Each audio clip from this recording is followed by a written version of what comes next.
Friends, ಹೇಗಿದ್ದೀರಾ? ನಾನು ನಿಗರಾಜ್ ಮಾತಾಡೋದು. ಬನ್ನಿ ಫ್ರೆಂಡ್ಸ್, ಇವತ್ತೇ ಅಪ್ಡೇಟ್ ನ್ಯೂಸ್ ಬಗ್ಗೆ ಹೇಳ್ತೀನಿ.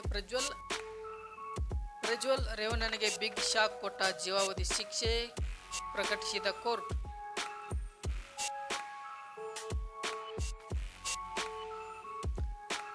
ಕೆಆರ್ ನಗರದ ಮಹಿಳೆಯ ಮೇಲೆ ಅತ್ಯಾಚಾರ ಅಪಹರಣ ಪ್ರಕರಣದ ಸಂದಿಗ್ಧ ಹಿನ್ನೆಲೆ.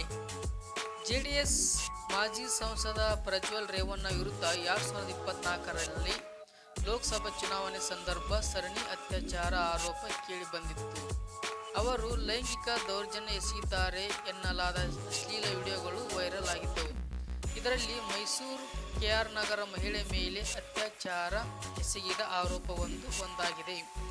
ಅತ್ಯಾಚಾರ ಪ್ರಕರಣ ಬೆಳಕಿಗೆ ಬರಬಾರದು ಎಂದು ಮಹಿಳೆಯನ್ನು ಅಪಹರಿಸಿ ಹುಣಸೂರು ಬಳಿ ತೋಟದ ಮನೆಯಲ್ಲಿ ಕೂಡಿ ಹಾಕಲಾಗಿತ್ತು ಎಂಬ ಆರೋಪದ ಅಡಿ ದೂರು ದಾಖಲಾಗಿತ್ತು. ಈ ಪ್ರಕರಣದಲ್ಲಿ ಮಾಜಿ ಸಚಿವೆ ಎಚ್.ಡಿ. ರೇವಣ್ಣ ಮತ್ತು ಭವಾನಿ ರೇವಣ್ಣ ಸೇರಿದಂತೆ ಒಟ್ಟು 9 ಆರೋಪಿಗಳು ಇದ್ದಾರೆ. ಎಚ್.ಡಿ. ರೇವಣ್ಣ ಹಾಗೂ ಭವಾನಿ ರೇವಣ್ಣ ಜಾಮೀನಿನ ಮೇಲೆ ಹೊರಗೆ ಇದ್ದಾರೆ. ಪ್ರಮುಖ ಆರೋಪಿ ಪ್ರಜ್ವಲ್ ರೇವಣ್ಣ 1 ವರ್ಷದಿಂದ ಬೆಂಗಳೂರಿನ ಪರಪ್ಪನ ಆಗ್ರಹ ಜೈಲಿನಲ್ಲಿ ಇದ್ದಾರೆ. ಪ್ರಕರಣ ಸಂಬಂಧಿಸಿದ 2024ರ ಮೇ 31 ಪ್ರಜ್ವಲ್ ರೇವಣ್ಣನನ್ನು ಪೊಲೀಸರು ಬಂಧಿಸಿದ್ದರು. ಇದೀಗ ಅವರು ದ್ವೇಷಿ ಎಂದು ಸಾಬೀತಾಗಿದ್ದು ಶಿಕ್ಷೆಗೆ ಒಳಗಾಗಿದ್ದಾರೆ. ಒಟ್ಟಾರೆ ಪ್ರಜ್ವಲ್ ರೇವಣ್ಣ ವಿರುದ್ಧ ಪ್ರಕರಣಗಳು ದಾಖಲಾಗಿದ್ದವು. ಲೈಂಗಿಕ ದೌರ್ಜನ್ಯ, ಅತ್ಯಾಚಾರವೆಸಗಿ ಮೊಬೈಲ್ನಲ್ಲಿ ವಿಡಿಯೋ ಚಿತ್ರೀಕರಿಸಿಕೊಂಡಿರುವ ಆರೋಪ ಸಂಬಂಧದ 3 ಪ್ರತ್ಯೇಕ ಪ್ರಕರಣಗಳು ಇನ್ನೂ ವಿಚಾರ ಹಂತದಲ್ಲಿ ಇವೆ. ಇವುಗಳ ತೀರ್ಪು ಇನ್ನಷ್ಟೇ ಹೊರಬೀಳಲಿದೆ.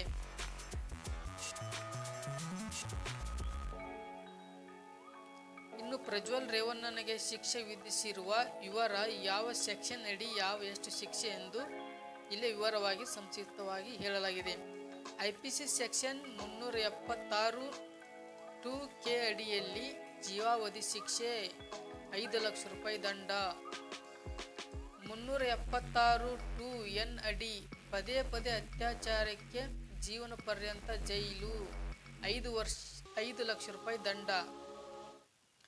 ಐಪಿಸಿ ಸೆಕ್ಷನ್ 354(ಎ) ಅಡಿ 3 ವರ್ಷ ಸೆರೆವಾಸ, 25,000 ರೂಪಾಯಿ ದಂಡ.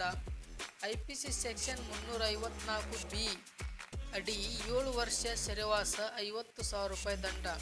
ಐಪಿಸಿ ಸೆಕ್ಷನ್ 354(ಸಿ) ಅಡಿ 3 ವರ್ಷ ಸೆರೆವಾಸ, 25,000 ರೂಪಾಯಿ ದಂಡ.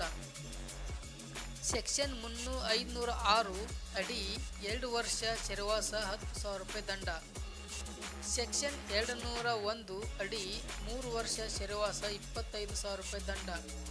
ಐಟಿ ಕಾಯ್ದೆ ಸೆಕ್ಷನ್ 66(ಇ) ಅಡಿಯಲ್ಲಿ 3 ವರ್ಷ 25,000 ರೂಪಾಯಿ ದಂಡ. ಪ್ರಜ್ವಲ್ ರೇವಣ್ಣನಿಗೆ ಇಂದಿನಿಂದಲೇ ಶಿಕ್ಷೆ ಆರಂಭ. ಇಲ್ಲಿವರೆಗೆ ಜೈಲುವಾಸ ಮೈನಸ್ ಆಗುವುದಿಲ್ಲ. ಏಕೆಂದರೆ ಈ ಪ್ರಕರಣದಲ್ಲಿ ಪ್ರಜ್ವಲ್ ರೇವಣ್ಣ ಬಂಧನವಾಗಿರಲಿಲ್ಲ. ಕೇವಲ ಬಾಡಿ ವಾರೆಂಟ್ ಮೇಲೆ ಪ್ರಜ್ವಲ್ನನ್ನು ವಶಕ್ಕೆ ಪಡೆಯಲಾಗಿತ್ತು. ಕೇವಲ 4 ತಿಂಗಳ ದಾಖಲೆ ಸಮಯದಲ್ಲಿ ಜಡ್ಜ್ ಸಂತೋಷ್ ಗಜಾನನ್ ಭಟ್ ತೀರ್ಪು ಪ್ರಕಟಿಸಿದ್ದಾರೆ. ಇದರೊಂದಿಗೆ 3 ಅತ್ಯಾಚಾರ ಪ್ರಕರಣ, 1 ಲೈಂಗಿಕ ದೌರ್ಜನ್ಯ, ಹೀಗೆ ಒಟ್ಟು 4 ಪ್ರಕರಣಗಳು ಪೈಕಿ ಒಂದರಲ್ಲಿ ತೀರ್ಪು ಹೊರಬಿದ್ದಂತಾಗಿದೆ.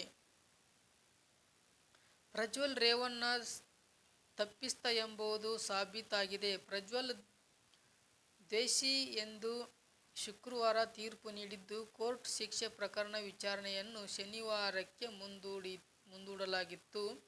ಈ